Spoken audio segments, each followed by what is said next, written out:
I'm a huge fan of Sekta and I have wanted to work with him for years. So I finally contacted him and offered to produce a music video for one of his tracks from his latest album. Jedna istorija za някой, който ти не би познал, за някой, който ти не би разбрал, за нещо, което ти не би създал. История за бедност и печал. He picked a story and gave us complete creative freedom to do whatever we want. Usually, this is when we do our best work. This project was the first music video for most of us, and we wanted to create the best animation we have ever done.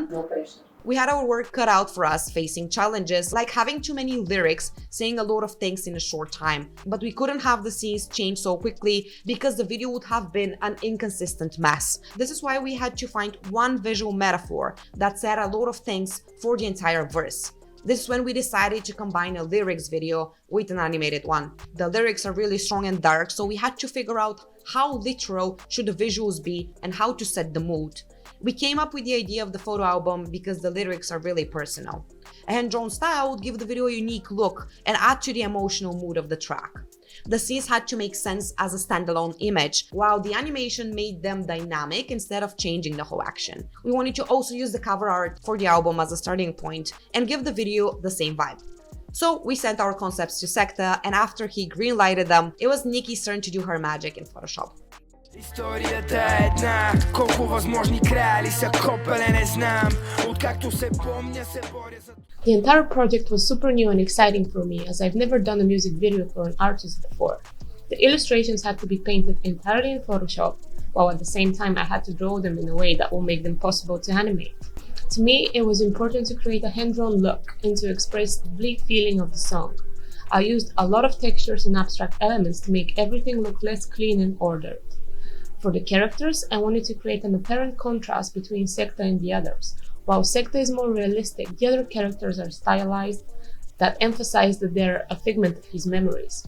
The color palette was a challenge, given the mood we wanted the video to have. In the end, I chose two different palettes, one for the reality and one for the memories of the character. The scenes with Sekta are achromatic and colder, which shows his emotional state. In contrast, the color palette of the photos is bright, nostalgic, and with emphasis on purple and pink.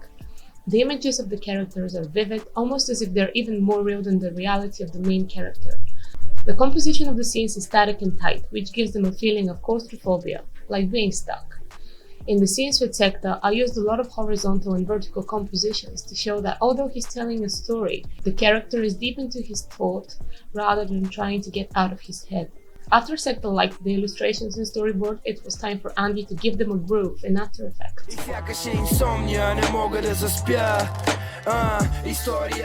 When Inna and Nikki called me to brief me on the project, I was extremely excited but also very nervous. I've never done anything like this before. Not only was this my first music video, but the fact that I had to work with Photoshop raster files threw me into unknown territory. I had worked with Photoshop files before, but never at this scale and with this level of detail. I started by thinking about the technical side. I eliminated the possibility of frame-by-frame animation. Although it seemed appropriate at first, the project was huge, and even though I wasn't pressured by the deadlines, drawing each frame seemed like an impossible task. That left me with the option of Photoshop to After Effects workflow. Up to that point, I had only animated for a voiceover video and never a song. This made the setting of the scenes on the timeline an interesting task. In the end, I just switched on my biological metronome and started clocking my finger on the disc, just like the character in the first scene does. The concept of the video demanded a frame-by-frame look, even if I didn't use the traditional frame-by-frame method of animation. I used a line boil effect to simulate a hand-drawn frame-by-frame animation. The boil effect happens in traditional animation when different frames can't align perfectly, so they appear to be moving, or boiling. On the other hand, in a smaller scale, the boiling effect makes the lines look jagged, as if drawn with a pencil. That's how I achieved the texture look that you see in the final video.